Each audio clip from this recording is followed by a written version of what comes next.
मंगलाचरण करेंगे। नमो अरहंताणं नमो सिद्धाणं नमो आयर्याणं नमो उपध्यायाणं नमो लोये सप्तसाहुकम्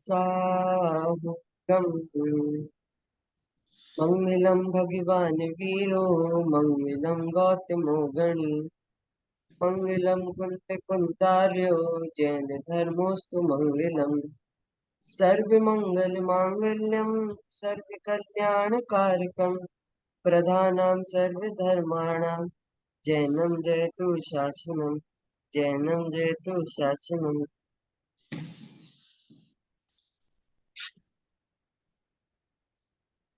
चलिए, श्लाका पुरुष का वर्णन पढ़ा अपन ने और अहिंसा परमो धर्म, दो छोटे छोटे पर बहुत महत्वपूर्ण पाठ अपने आए। पहले अपन ने महापुरुषों के वर्णन पढ़ा। महापुरुष कैसे जिन शासन की नींव, जिन शासन की धरोहर को आगे बढ़ाते हैं, और किस किस प्रकार का पुण्योदय होता है महापुरुषों का। देखिए, विचार करिए, अपन छोटे से पुण्योदय में फूले नहीं समाते हैं।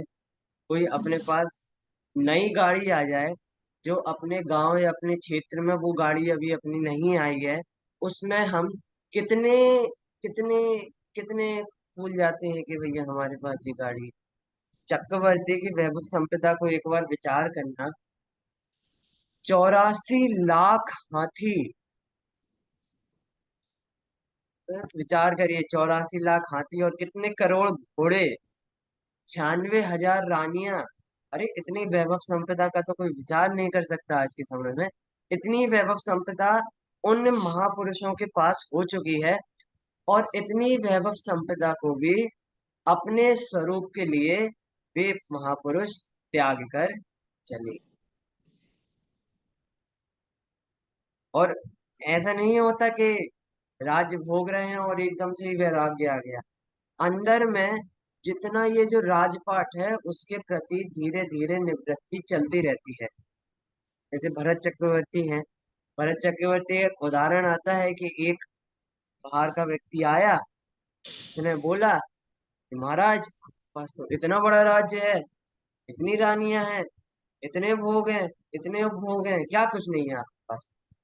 भरत चक्रवर्ती ने उसको एक तेल का घड़ा दिया, घी का, तेल का ऐसा लोटा, और एकदम ऊपर तक भर के, और उससे बोला कि पूरा मेरा जितना राज्य है, जितनी रानियां हैं, तुम सब पूरा घूम के आओ। बस इस घड़े में से तेल नहीं गिरना चाहिए। तेल ऊपर तक भरा है, तो घड़े में से तेल नहीं गिरना चाहिए। यदि एक बूंद गिरी, पीछे तुम्हारे दो सैनिक चल रहे हैं, वो तुम्हारा गला काट, तुम्हारा मरण हो। इस प्रकार राजा ने उसको पूरा राज्य घूमने दिया। अब वो ऐसा लेके घूम रहा है। अब बाकी तरफ ध्यान दे तो यहाँ से घड़े में से तेल गिर जाएगा, तो उसका ध्यान पूरा ऐसे ही है। और पूरा राज्य वो ऐसे ही घूमते घूमते आ गया, ना कुछ देखा ना किसी और ध्यान गया। बस क्या देखा? तेल का घड़ा। वापिस आया, चक्रवर्ती सम्राट ने पूछा, क्या देखा? उसने बोला कि हमने तो ये घड़ा ही देखा, इसमें से एक तेल की बूंद निकलती तो ये तो मेरा गला ही काट देते, मेरा तो मरण हो जाता। भरत चक्रवर्ती ने उनको बताया कि वत्स, इसी प्रकार मैं इस इतनी बड़ी भोग संपदा में रहता हूँ, फिर भी फिर भी मुझे, मेरा ध्यान, मेरा आकर्षण इनकी तरफ नहीं है। मेरा ध्येय तो क्या है? आत्मा। ऐसे ऐसे महापुरुषों की कथा पढ़ी है, और अपन इतना सा तुच्छ पुण्य नहीं छोड़ पा रहे हैं, तो अपन उनसे कितने दूर है। इस प्रकार अपने महापुरुषों के बारे में पढ़ा। फिर अपन ने अहिंसा परमो धर्म, अपनी जैन धर्म की नींव, और आज के समय में जैन धर्म जिस स्लोगन के द्वारा जाना जाता है, उस स्लोगन, उस अहिंसा परमो धर्म के संबंध में अपन ने पढ़ा।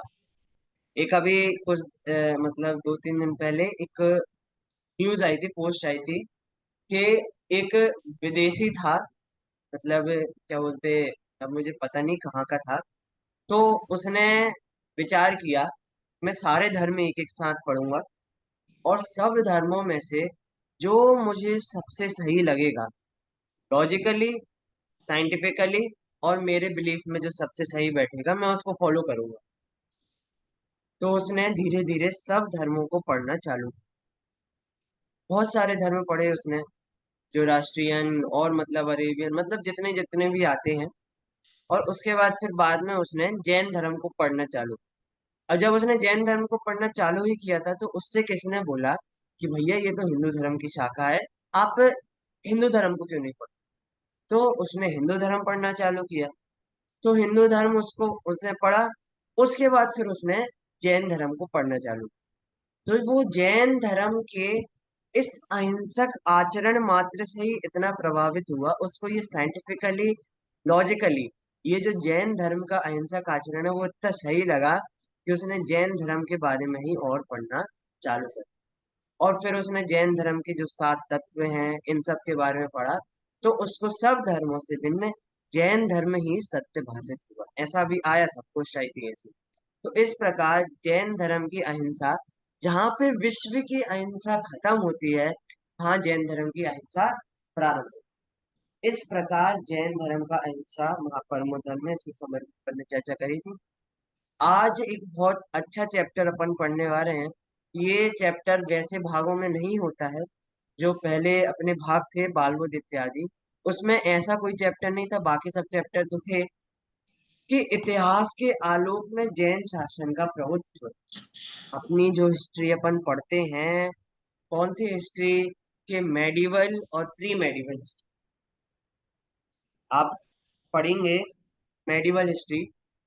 मेडिवल हिस्ट्री वो समय है जो बीच की हिस्ट्री है, मतलब ब्रिटिश राज के पहले, हमारे यहाँ देश में जब ब्रिटिशर्स आए उसके पहले का समय, और लगभग समझ लीजिए 5वीं से 8वीं सदी के बाद का समय। ये जो बीच का समय है, ये कहलाता है मेडिवल हिस्ट्री।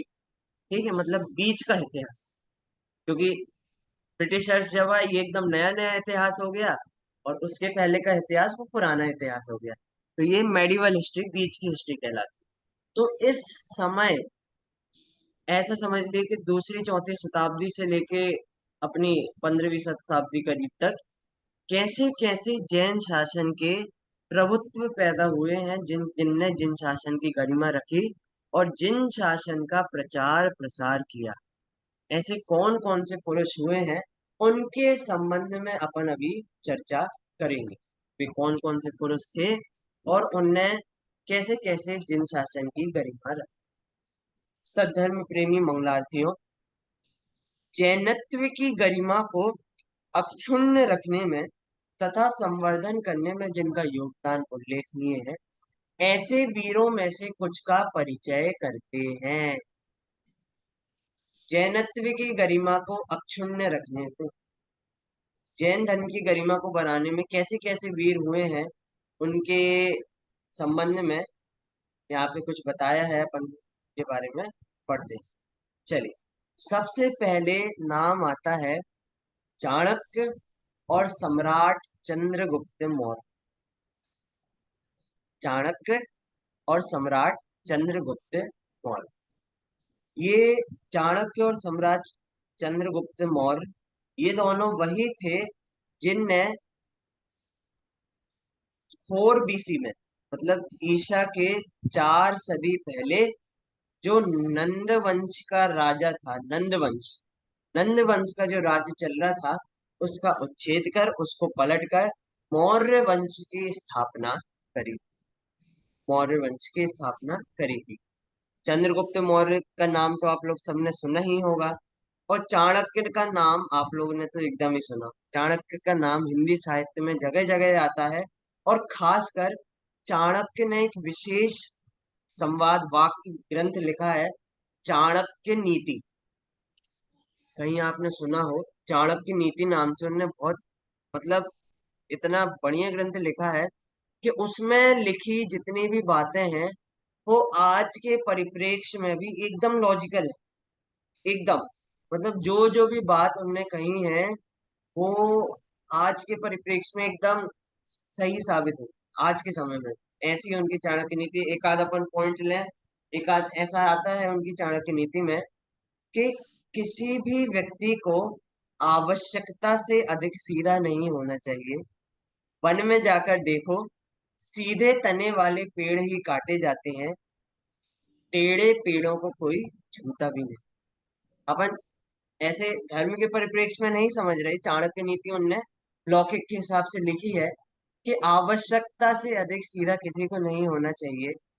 आप अभी भी देखें, आज के परिप्रेक्ष्य में कोई आवश्यकता से अधिक सीधा होता है तो ठगाया जाता है। तो इस प्रकार चाणक्य की नीति, उनके एक एक वाक्य, एक एक नीति आज के समय में। हम जब मंगलायतन में पढ़ते थे तो शनिवार को एक ऐसी कक्षा होती थी हमारी, संस्कार कक्षा। उसमें बहुत बार चाणक्य नीति से भी कुछ कुछ विषय हमें अध्यापक पढ़ाते थे, और वो एकदम लॉजिकल और परफेक्ट होते थे कि पढ़ने में एकदम मजा आ जाए, जो अपन प्रैक्टिकल आज के समय में देख सकते। चलिए, अपन अब इनके संबंध में पढ़ते थे कि इनका इतिहास क्या था। चाणक्य और सम्राट चंद्रगुप्त मौर्य का इतिहास कैसा था, उनने किस प्रकार नंद वंश के राजाओं का उच्छेद किया था, और कैसे उनने मौर्य वंश की स्थापना करी। देखिए, मूल रूप में जो चाणक्य थे वो राजनीति और विद्या विचक्षण थे, और नीति विशारद। ब्राह्मण पंडित थे वो, लेकिन उनका ज्ञान, राजनीति संबंधी ज्ञान और नीतियों संबंधी ज्ञान, समस्त ज्ञान उनका बहुत तेज था। और चंद्रगुप्त कौन थे कि एक, ये एकदम क्षत्रिय राजा थे, बहुत पराक्रमी, बहुत तेजस्वी, एकदम वैसे। तो क्या हुआ था कि चाणक्य का जन्म कब हुआ था कि ईसा पूर्व 375 में, मतलब ईसा के जन्म के 375 साल पहले चणय नामक ग्राम में इनका जन्म। चणय नामक ग्राम में इनकी माता का नाम चणेश्वरी था, एवं पिता का नाम चणक था। तो इस प्रकार चणक के पुत्र होने से इनका नाम चाणक्य पड़ा। ये ब्राह्मण थे, और धर्म की दृष्टि से ये पाप भीरु जैन श्रावक थे। इनने बाद में जैनेश्वरी दीक्षा भी ली थी, लेकिन अभी जी दीक्षा नहीं थी ली थी, इसलिए अभी जैन श्रावक थे। अच्छा, एक विशेषता इनके जन्म से ही आई थी कि जब इनका जन्म हुआ था तो इनके मुख में जन्म से ही दांत, जन्म से ही। तो ऐसे सामान्य शिशुओं में या सामान्य बच्चों में आप देखेंगे किसी के ऐसा जन्म से दांत तो होते नहीं है, दांत तो बाद में आते हैं धीरे धीरे करके। इनके जन्म से ही दांत थे। तो यह देखकर लोगों को बड़ा आश्चर्य होता। जन्म से ही किसी शिशु के दांत हो, यह देखकर किसको आश्चर्य नहीं। तो उस समय के जो एस्ट्रोलॉजर्स थे, मतलब भविष्यवाणी करने वाले या फिर अनुमान लगाने वाले, तो उन भविष्यवाणी या अनुमान लगाने वालों ने इन दांतों को देखकर ऐसे कहा कि यह है चाणक्य, यह जो पुत्र है आपका, ये बड़े होके बहुत शक्तिशाली राजा बनेगा, बहुत बहुत शक्तिशाली राजा बनेगा। तो जो चाणक्य थे, चाणक्य के पिता, वो एकदम संतोषी व्यक्ति वाले थे। उनको न धनादि का लोभ था, न किसी और चीज का। और उनकी पत्नी भी वैसी ही प्रवृत्ति वाली थी, जैसे श्रावक की क्रिया होती है वैसी प्रवृत्ति वाले थे। तो उन लोगों को ये जो राज वैभव वगैरह था, ये उनको पाप और पाप का कारण लगता था। मतलब उनका ऐसा ही विचार था कि ये राज वैभव में यदि कोई इंसान जाता है तो वो पापी ही बनता है। तो इस प्रकार का उनका विचार था। इसीलिए उनने, जो शिशु थे, उनके पुत्र थे, उनके दांत निकलवा दी। ये जो भविष्यवाणी करने वाले थे उस समय उनने ऐसा बताया था, ऐसा अनुमान लगाया था कि ये दांत ही के कारण ही ये आगे बहुत शक्तिशाली नरेश राजा बनेगा। तो उनने उसके दांत निकलवा दिए। तो इस प्रकार अब जब दांत निकल गए तो उस समय फिर एस्ट्रोलॉजर्स ने भविष्यवाणी करी कि दांत तो निकल गए, ये स्वयं राजा तो नहीं बनेगा, लेकिन अन्य व्यक्ति के माध्यम से राज्य शक्ति का उपभोग करेगा। खुद तो राजा नहीं बनेगा, लेकिन किसी और को राजा बना के उसके माध्यम से राज्य पद का उपभोग करेगा। ऐसा भविष्यवाणी एस्ट्रोलॉजर्स ने उस समय की। अब इनने शिक्षा कहाँ से हासिल करी? विद्वान होने का तत्कालीन ज्ञान केंद्र तक्षशिला तथा उसके आसपास निवास करने वाले आचार्यों से चाणक्य ने शिक्षण प्राप्त किया। नालंदा और तक्षशिला बहुत पुराने शिक्षण संस्थान है, बहुत पुराने। नालंदा और तक्षशिला दोनों बहुत पुराने शिक्षण संस्थान है। मतलब नालंदा का उल्लेख अकलंक निकलंक देव की कथाओं में आता है और तक्षशिला का उल्लेख चाणक्य की कथा में आता है। इससे अपन अनुमान लगा सकते हैं कितने पुराने पुराने ये जगह थी जहाँ पे शिक्षण होता था। और इससे अपन अपने भारत की भी इतिहास की कल्पना कर सकते हैं कि कितने पुराने समय से यहाँ शिक्षण की प्रवृत्ति चलती आ रही है। तो चाणक्य ने तक्षशिला और वहां पे आसपास जितने भी आचार्य आदि विद्यमान विद्यमान होंगे उनसे शिक्षण प्राप्त किया। और बुद्धि वैसे ही बहुत तेज थी, तो उनने बहुत शीघ्र ही जितनी भी विद्याएं थी, जितने भी शास्त्र आदि थे, उन सब में वो पारंगित हो गए। बस दिक्कत ये थी कि धनहीन थे वो। तो धन कुशल होने के लिए पाटलिपुत्र के राजा महापद्म के पास पहुंचे। ठीक है। और ज्ञान तो बहुत था ही, और ऐसे ज्ञानवान जीवों से कौन प्रभावित ना हो। तो पाटलिपुत्र जैसे पहुंचे, उनने अपने ज्ञान से वहां के जो राजा थे उनको प्रभावित करा, महापद्म राजा को प्रभावित किया। और जो दान विभाग होता है उसके प्रमुख बन गए। राजा के राज्य में जो दान विभाग था उसके प्रमुख बन गए। अब किन्हीं कारणों से राजा के जो राजपुत्र हैं उनने इनका अपमान किया। चाणक्य, कोई ऐसा कारण बना होगा, कोई आरोप इत्यादि लगा दिया होगा, तो इनने चाणक्य का अपमान कर दिया। अब चाणक्य अपमान सहेंगे नहीं, बुद्धिमान तो थे ही, और बुद्धिमानता से थोड़ा मान भी अंदर पैदा हो जाता है। तो इस प्रकार ये अपमान से क्रोधित होकर और मन में बैर लेकर नंदवंश नंदवंश के राजा थे महापंत, तो वहीं पे उनने राज्यसभा में ही संपूर्ण नंदवंश के नाश की प्रतिज्ञा की और पाटलिपुत्र को छोड़कर वहां से निकल गए। वहीं पे उनने प्रतिज्ञा कर ली थी कि नंदवंश का वो समूल नाश करेंगे। अपमान, देखिए मध्य की भी कैसी प्रतिक्रिया होती है। अपने मान को ऐसा नीचे होते हुए देख के पूरे के पूरे वंश के नाश करने की प्रतिज्ञा ली। और जब उनने प्रतिज्ञा ली, अभी अपन ने अहिंसा परमो धर्म नामक पाठ पढ़ा था, तो जब पूरे नंद वंश के समूल नाश की प्रतिज्ञा ली, तो उनकी हिंसा का पाप भी उसी के साथ उन्होंने अपने मत पे ले लिया। चलिए स्टोरी में आगे बढ़ते हैं। उनने संपूर्ण नंद वंश के नाश की प्रतिज्ञा कर ली। अब इन ये इधर उधर एक राजा की तलाश में घूम रहे थे।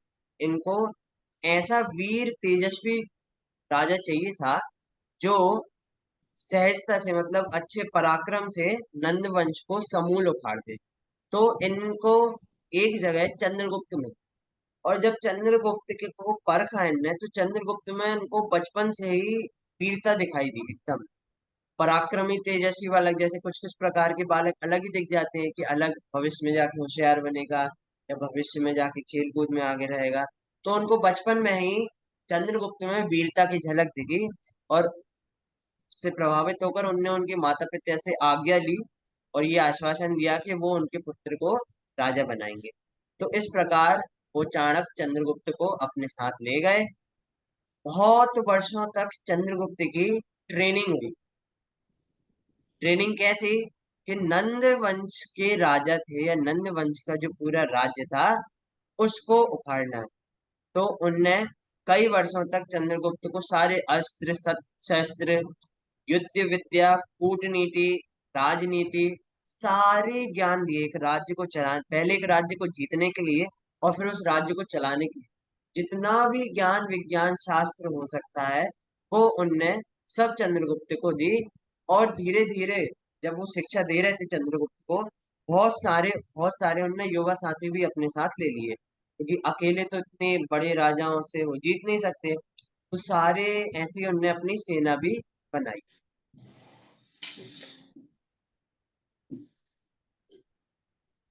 अब 325 ईसा पूर्व, मतलब उस समय चाणक्य की उम्र होगी 50 वर्ष के करीब। तो उनने मगध राज्य जो नंद वंश का मुख्य राज्य था, वहां पे अपना उसकी सीमा में एक छोटा सा स्वतंत्र राज्य स्थापित किया। और फिर कुछ दिनों बाद गुप्त वेश बना के, मतलब छुपा हुआ वेश बना के, उनकी राजधानी पाटलिपुत्र में प्रवेश कर गए। मगध की राजधानी पाटलिपुत्र। और वहां पाटलिपुत्र में मगध की राजधानी में प्रवेश कर उन्होंने वहां आक्रमण कर दिया। लेकिन चाणक्य की इतनी कूटनीति के बाद, मतलब ज्ञान तो अपार था ही, तो ऐसे आक्रमण करने की नीति भी बहुत अच्छी बनाई होगी। तो इतनी अच्छी नीति बनाने के बाद भी नन्नों की जो असीम सैन्य शक्ति थी, इनके पास तो ज्यादा वो था नहीं, सैन्य बल। तो नन्नों की जो बहुत बड़ी सेना थी उसके सामने ये लोग हार गए, बहुत बुरी तरह हारे। और बड़ी मुश्किल से प्राण बचा के वहां से भाग कर आए। तो एक बार जब रात को वो घूम रहे थे, तो उन्होंने एक झोपड़े में बुढ़िया की डांट सुनी, मतलब एक झोपड़ी थी। तो वहां बुढ़िया अपने पुत्र को चिल्ला रही थी कि हे पुत्र, तू भी चाणक्य के समान अधीर एवं मूर्ख है, जो गर्म गर्म खिचड़ी को बीच से ही खा रहा है। हाथ न जलेगा तो क्या हो। क्या कहा कि माता को नीति पता थी युद्ध करने की। ऐसी बात कह रही थी कि तू पुत्र चाणक्य की तरह मूर्ख है। अरे, जब खिचड़ी खानी है तो जहां बीच में एकदम गर्म है वहां से क्यों खा रहा है? जब साइड से ठंडी ठंडी हो गई है थोड़ी, वहां से खा। तो इस प्रकार चाणक्य को भी समझ में आया कि भैया हमने सीधे राजधानी पर हमला कर बहुत बड़ी गलती कर दी। तो फिर उन्होंने धीरे धीरे जो मगध देश और नंद राजा हैं, उनके जो कोने कोने में जितने जितने उनके राज्य थे, उनमें अटैक करना चालू किया और उन छोटे छोटे राज्यों को जीतना चालू किया। और फिर धीरे धीरे गांव नगर ऐसे उनके राज्य बढ़ते गए। तो इस प्रकार उनने ऐसे सीमावर्ती राज्यों को जीत जीत कर, और फिर लास्ट में चंद्रगुप्त के पराक्रम, रण कौशल और चाणक्य के सैन्य संचालन और कूटनीति से उनने सभी नंद समर्थकों को वीरगति को प्राप्त कराया। और नंद वंश का पतन इस प्रकार हो गया। इस प्रकार उनने नंद वंश का पतन किया था। ईसा पूर्व 317 में पाटलिपुत्र में नंद वंश का पतन, और उसके स्थान पर मौर्य वंश की स्थापना चंद्रगुप्त मौर्य ने करी। देखिए, व्यक्तिगत रूप से सम्राट चंद्रगुप्त धार्मिक एवं साधु संतों का सम्मान करने वाला था। व्यक्तिगत रूप से प्राचीन सिद्धांत शास्त्र एक तिलोय पंडिती नाम से शास्त्र आता है। आचार्य यति वृषभाचार्य द्वारा विरचित ये शास्त्र है। तिलोय पंडिती में मूल रूप से तीन लोक की रचना, विस्तृत विस्तार रूप से तीन लोक की रचना आई है। तो उस तीन तिलोय पंडिती में चंद्रगुप्त सम्राट के बारे में थोड़ा बताया है कि चंद्रगुप्त क्षत्रिय कुलोत्पन्न मुकुटबद्ध मांडलिक सम्राटों में अंतिम राजा थे। वो आता है ना, चक्रवर्ती के अधीन कितने मुकुटबद्ध मांडलिक राजा थे? 16,000, मतलब ऐसी कुछ संख्या आती है। तो ऐसे मुकुटबद्ध मांडलिक राजाओं में से चंद्रगुप्त जो थे वो अंतिम राजा थे। उसके बाद वैसा कोई मुकुटबद्ध मांडलिक राजा हुआ नहीं। तो इस प्रकार उनको ऐसी उपमा, ऐसी मतलब उनके लिए ऐसा विशेषण यूज किया। फिर चंद्रगुप्त के बारे में आगे आता है कि उन्होंने लगभग 19 वर्ष राज्य भोग किया। और ईसा पूर्व 298 में, मतलब 317 में जीता था, उसके बाद 19 वर्ष होने के बाद 298 में उनने अपने पुत्र बिंबिसार को राज्य सौंपा। और उसे भी, जो उनके गुरु थे चाणक्य, उनके अधीन छोड़ के वो दक्षिण दिशा की ओर प्रस्थान कर गए दीक्षा लेकर। और उनने अंतिम जीवन अपना जैन मुनि के स्वरूप में व्यतीत किया। आप इनके गुरु आचार्य के बारे में अपन ने बहुत पढ़ा है। इनके गुरु भद्रबाहु स्वामी थे, और जिन्होंने श्रवण बेलगुला में समाधि मरण ग्रहण किया था। तो उसी स्थान पर, उसी स्थान के एक पर्वत पर कुछ वर्ष उपरांत चंद्रगुप्त मुनिराज ने सल्लेखना पूर्वक देह त्याग किया। आप कभी जाएंगे श्रवण बेलगुला में, गोमटेश्वर में, तो वहाँ गोमटेश्वर बाहुबली जिस पर्वत पे विराजमान है, उसके जस्ट सामने ही एक और पर्वत है। आप में से कोई गया हो तो उसको याद हो। तो चंद्रगिरी। चंद्रगिरी। चंद्र। तो वहां पे मतलब हम जिसके साथ गए थे, एक मतलब गाइड टाइप था वो, तो उसने वहां पे इनका उल्लेख किया था, ये सम्राट चंद्रगुप्त का, कि उनने मतलब कुछ शिलालेख वगैरह मतलब कुछ ऐसा दिखाया था, दीवार दीवार पे भी लिखा हुआ। तो वहां पे ऐसा समझ में आता है उससे कि सम्राट चंद्रगुप्त का अंतिम समय जहां तक, उसी समय उनने वहां पे ही समाधि मरण ग्रहण किया हो। तो इस प्रकार चंद्रगुप्त मुनिराज उनने दीक्षा ली थी और संलेखना पूर्वक त्याग किया। फिर चाणक्य थे, उनका कैसा हुआ था कि कुछ दिनों पश्चात जो चाणक्य थे, मंत्री थे राज्य के, चंद्रगुप्त के समय भी और बिंबिसार के समय भी। तो चंद्रगुप्त के दीक्षा लेने के पश्चात, उनके जाने के पश्चात, वो ज्यादा समय मंत्रित्व पद में नहीं रहे। उनने भी जो अपना मंत्री का पद है वो अपने शिष्य राधा गुप्त को सौंप दिया, और वो भी मुनि दीक्षा लेकर तपस्या के लिए चले गए, तथा अंत समय में संलेखना पूर्वक उन्होंने देह त्याग किया। इस प्रकार चाणक्य और चंद्रगुप्त मौर्य दोनों ने अंतिम समय में जिन दीक्षा धारण करके अंतिम समय में समाधि मरण पूर्वक देह त्याग किया। ऐसा नहीं है कि राज्य अवस्था में ही देह त्याग किया हो, दोनों ही उत्कृष्ट श्रावक थे, और दोनों ही ने ही जिनेश्वरी दीक्षा धारण करके और समाधि मरण पूर्वक। इस प्रकार इतिहास के आलोक में चाणक्य और चंद्रगुप्त मौर्य का नाम आता है। आपने तो कुछ मंगलायतन गया होगा, तो वहां पे एक चित्रपट भी बना है, सम्राट चंद्रगुप्त के 16 स्वप्न, जो पंचम काल में आने वाली गतिविधियां हैं उनको बताने के लिए थे। वो 16 स्वप्न भी अपन पढ़ सकते हैं। उससे अपन चंद्रगुप्त मौर्य या राजा चंद्रगुप्त के संबंध में उनकी संबंध में अपन और जान सकते। चलिए, आज के दूसरे अपने एक इतिहासकार हैं, सम्राट खारवेल। इनके संबंध में अभी अपन और पढ़ेंगे। उसके बाद फिर जो अगले इतिहासकार है उनके संबंध में अपन क्लास में। देखिए, कलिंग देश तो आप लोग सब जानते होंगे। कलिंग देश पहले के समय था। राजा अशोका ने पूरे देश के बहुत सब लगभग सब हिस्सों में उनने राज्य कर लिया था, सबको अपने राज्य अधीन कर लिया था। लेकिन एक कलिंग देश रह गया था जिसको वो अपने राज्य के अधीन नहीं कर पाया। कलिंग ये जो वर्तमान में उड़ीसा की जो जगह है ना, वहाँ वो वाली जगह है। अच्छा, अशोका राजा ने कलिंग के अलावा ऊपर नीचे और बाजू के सारे देशों में वो अपने राज्य के अधीन कर लिया था, लेकिन कलिंग को नहीं कर पाए थे। फिर उनने ऐसे मन में अपने ठाना कि कलिंग को अपने राज्य के अधीन करना ही है। तो उसमें इतना इतनी ह्यूमन लाइफ लॉस्ट हुई थी, मतलब इतने लोग मरे थे कि उनको राज्य से वैराग्य आ गया, राजा अशोका को। और फिर उनने बौद्धेश्वरी दीक्षा ली थी, इत्यादि इत्यादि जो भी हुआ था। तो उस घटना से जो ये जो कलिंग देश है ना, ये बहुत फेमस हो गया था, बहुत। क्योंकि उस एक राज्य को पाने के लिए राजा अशोका ने इतना नरसंहार कर दिया था।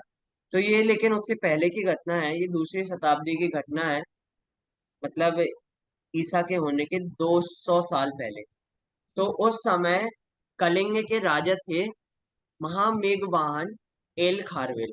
सम्राट खारवेल के नाम से जाने जाते थे, बहुत ताकतवर, मतलब शक्तिशाली और एकदम दिग्विजयी इंद्र थे। और वह राजर्षि परम जिन भक्त भी था, परम जिन भक्त भी था।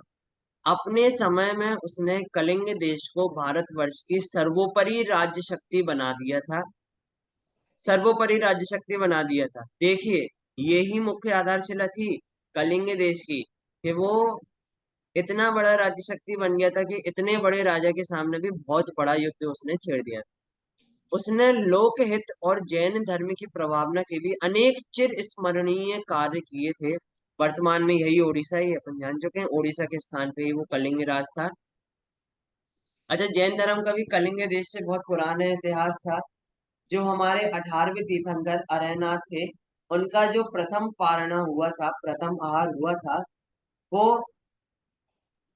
जिस राजपुर में हुआ था, वो महाभारत में उल्लेख आता है कि वो कलिंग देश की राजधानी थी। जो राजपुर में अरनाथ आचार्य का प्रथम पारणा हुआ था, वो कलिंग देश की राजधानी राजपुर के नाम से ही जानी जाती है। और ऐसा भी माना जाता है कि यहाँ पार्श्वनाथ तीर्थंकर एवं महावीर स्वामी का भी पदार्पण हुआ था। मतलब उनका समोशरण भी कलिंग देश में होते हुए निकला था। तो इस प्रकार जैन धर्म का भी एक समुचित इतिहास अपने कलिंग देश से जुड़ा हुआ है। तो सम्राट खारवेल, इनका जन्म ईसा पूर्व लगभग 190 में हुआ था। और जब ये 15 वर्ष के हुए थे तो इन्हें युवराज पद मिल गया था। और 24 वर्ष की आयु में इनका राज्याभिषेक। अच्छा, ईसा पूर्व 152 के बाद का इनका कोई वैसा इतिहास नहीं मिलता है कि ये कितने वर्ष जीवित रहे और इनने क्या किया, और इसका कोई अपने पास साधन नहीं है। जितना साधन है तो इसके पहले का ही है कि इनका जो शिलालेख है, देखिए अपने सारे इतिहास या तो ताड़पत्र पे लिखे हैं या फिर शिलालेखों पे लिखे हैं। यहाँ पे उस शिलालेख का थोड़ा सा वो भी दिया है। अब अपन को ये भाषा तो समझ में आएगी नहीं। पहली बात तो ये यहाँ की भाषा है नहीं। ऊपर से दूसरी बात ये कि ये बहुत प्राचीन भाषा है। ठीक है, उड़ीसा है और वो भी प्राचीन। जैसे साउथ इत्यादि में कन्नड़ भाषा है अभी तो बहुत विकसित हो गई है। प्राचीन कन्नड़ तो अभी सामान्य कन्नड़ वाले पढ़ने वाले लोग नहीं समझ पाते। ये जितने ग्रंथ इत्यादि दक्षिण में लिखे गए हैं, वो ऐसी प्राचीन भाषाओं में लिखे गए हैं। तो इनका जो शिलालेख है जिससे इनके बारे में अपन को पता चलता है, ये उड़ीसा राज्य में जो एक पुरी जिला है, वहां पे भुवनेश्वर से 3 मील दूर एक खंडगिरी पर्वत है। उसके उदयगिरी नामक उत्तरी भाग में, उस खंडगिरी पर्वत के नॉर्थ साइड में एक हाथी गुम्फा नामक बहुत बड़ी गुफा मंदिर है। उसमें 84 फीट में ये पूरा उत्कीर्ण है। ऐसा नहीं है कि छोटी जगह में हो या छोटा सा बस लिखा हो। 84 फीट की जो पूरी ऐसी है, पूरी दीवार में ये ऐसा उत्कीर्ण है 17 लाइनों में। और लेख के प्रारंभ में ही अरिहंतों एवं सर्व सिद्धों को नमन किया है। तो इससे समझ में आ जाता है किसी जैन ने, और मतलब जैन ने ही इसका वो करने के लिए वहां पे वो लिखा हो। उन्होंने उन्होंने तपोधन मुनियों के आवास हेतु माएं बनवाई। सम्राट खारवेल ने तपोधन मुनियों के आवास हेतु माएं बनवाई। स्वयं ने उपासक श्रावक के व्रत ग्रहण किए। और अरहन मंदिर के निकट उसने एक विशाल मनोरम सभा मंडप बनवाया, जिसके मध्य में एक बहुमूल्य रत्न जड़ित मान स्तंभ था। उस समय उस समय इतनी चीज कराना बहुत बड़ी बात होती थी कि पहले तो उनने स्वयं भी श्रावक व्रत धारण किया, और जिन मंदिर अरहन मंदिर के निकट विशाल एक सभा मंडप बनवाया, बहुत बड़ा। और उसके बीच में उनने एक रत्न जड़ित मान स्तंभ की भी स्थापना की। और एक बहुत बड़ी जो इनकी उपलब्धि रही है, जिसके कारण ये आज भी जाने जाते हैं, कि इनने महामुनि सम्मेलन कराया। भारतवर्ष के सभी मुनियों को आमंत्रण करा था और वहां पे द्वादशांग श्रुत का पाठ कराया, सम्राट खारवेल ने। ये सबसे बड़ी उपलब्धि थी। और उस समय इतने ग्रंथों की रचना हुई थी जितना अपन विचार नहीं कर सकते। आज अपन को जितने उपलब्ध हैं, कोई कितने उपलब्ध नहीं है इसका नहीं बोल रहा मैं। लेकिन उस समय उनने महामुनियों के सम्मेलन करा के द्वादशांग का पाठ कराया था और इतने ग्रंथों की रचना कराई।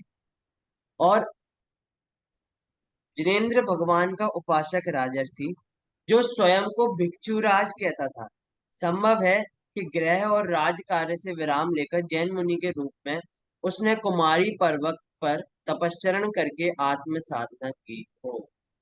ऐसा कोई पूरा उल्लेख नहीं आता है, लेकिन जिस हिसाब से उनने शिलालेख भी लिखा है, जिस हिसाब के वो भगवान के उपासक थे और स्वयं को भिक्षुराज कहते थे, तो इससे ये भाषित होता है कि उनने गृह और राजकार्य से विराम लिया होगा और जैन मुनि के रूप में कुमारी पर्वत पर तपस्या करके आत्म साधना की होगी। तो इस प्रकार पूर्व काल में राजा द्वारा ले जाई गई कलिंग जिन, अग्रजिन या आदिजिन प्रतिमा को राजा खारवेल मगध पर विजय करके अपने शासन में 200-250 वर्ष बाद पुनः वापस लाया। जब नंद वंश के राजा राज करते थे, जिनमें जिनसे चंद्रगुप्त मौर्य ने राज्य लिया था, मतलब जिनको हराया था, तो जब नंद वंश के राजा राज करते थे तो उनने कलिंग से एक कलिंग जिन प्रतिमा, अग्रजिन या फिर आदिनाथ भगवान की प्रतिमा है, उसको वहां से वो लेके आ गए थे। तो सम्राट खारवेल ने मगध पर विजय प्राप्त करके 200-250 साल बाद अपने ही शासन में 200-250 साल बाद वो जो कलिंग जिन या फिर भगवान आदिनाथ की प्रतिमा है, उसको वो वापस लेके आए और वापस उसको कलिंग देश में उसकी स्थापना। इस प्रकार सम्राट खारवेल उनके संबंध में आता है कि उनने किस प्रकार धर्म की प्रभावना करी थी, किस प्रकार महामुनियों के संघ को बुलाया था, कैसे अनेक द्वादशांग का पाठ कराया था, अनेक ग्रंथ की रचना करी। इस प्रकार इतिहास के आलोक में ऐसे कई बहुत महान महान जीव हुए हैं। और ऐसा ही नहीं कि सिर्फ अच्छे जैन धर्म का प्रभुत्व बढ़ाने वाले ही जीव हुए हैं, बहुत से जीव ऐसे हुए हैं जो जैन धर्म का नाश, जैन धर्म की संगति, जैन धर्म में क्षेपण, ऐसा मतलब जैन धर्म का नाश करने की भावना रखने वाले जीव और इस काल में हुए हैं। एक आगम में ऐसा कथन आता है कि हर 1000 वर्ष बाद एक कल्कि राजा होंगे, और कल्कि राजा के 500 वर्ष बाद उपकल्कि राजा होंगे, जो जैन धर्म का संहार करने या जैन धर्म को नाश करने की भावना रखकर जैन धर्म को बहुत क्षति या बहुत हानि पहुंचाने वाले उत्पन्न होंगे। तो ऐसा नहीं है कि सिर्फ प्रभुत्व करने वाले ही ऐसे महापुरुष हुए हों, क्योंकि प्रभुत्व करने वाले महापुरुष अकेले ही होते, जैन धर्म को तो और प्रस्फुरित होना चाहिए था, लेकिन वास्तव में ऐसा नहीं हुआ है। जैन धर्म को क्षति पहुंचाने वाले भी बहुत ऐसे राजा महाराजा हुए हैं। आगम में जिस प्रकार कथन आता है कि 1000 और 500 वर्ष बाद कल्कि और उपकल्कि राजा होंगे जो जैन धर्म को क्षति पहुंचाएंगे। इस प्रकार इतिहास में अनेक प्रकार के जीव होते हैं, लेकिन जिन जीवों ने जैन धर्म के प्रभुत्व को बचाया है, उसको आगे बढ़ाया है, ऐसे जीवों को हम ना भूलें, उनसे सीखें। और जिस प्रकार उनने जिन शासन की गरिमा को ऐसे समय में भी बनाए रखा, उनसे हम सीख के आज भी जिन शासन की गरिमा को बनाए रखें। इस प्रकार इनके संबंध में ऐसा कथन आता है। और किसी को मान लो इनके संबंध में और कोई बात पता हो तो वो जरूर बताएं। यदि पाठ में कोई बात छूट गई हो, मेरे से कोई बात छूट गई हो, तो वो आप अवश्य बताएं। चाणक्य, चंद्रगुप्त मौर्य एवं सम्राट खारवेल।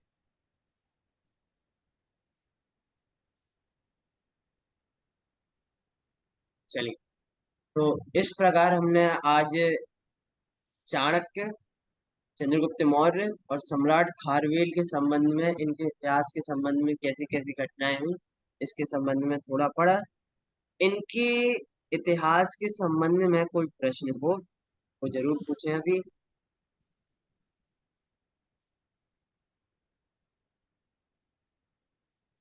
चलिए, तो इसके बाद इसमें आगे वीर मार्तंड चामुंडराय और हामा शाह, इन दोनों के बारे में जो इतिहास के महापुरुष हुए हैं इनके बारे में आगे आएगा। इसके अलावा यदि आपको कोई और महापुरुष जो जैन धर्म के इतिहास में हुए हों, जिनका इन पाठ में नाम नहीं आया हो और आप उनकी कथा सुनाना चाहते हो, तो आप अगली कक्षा में सुना सकते हैं। अपन इनका पढ़ने के बाद फिर उनकी कथा भी सुन सकते हैं, जिससे अपन को भी ज्ञान रहे कि अपने जैन धर्म के इतिहास में कैसे कैसे प्रबुद्ध जीव हुए हैं। चलिए, जिनवाणी स्तुति करते हैं। निज निधि निज में बताई, यह अनंत उपकार है। इसके लिए जिन वाणी माँ को वंदना शत बार है, वंदना शत बार। नमः।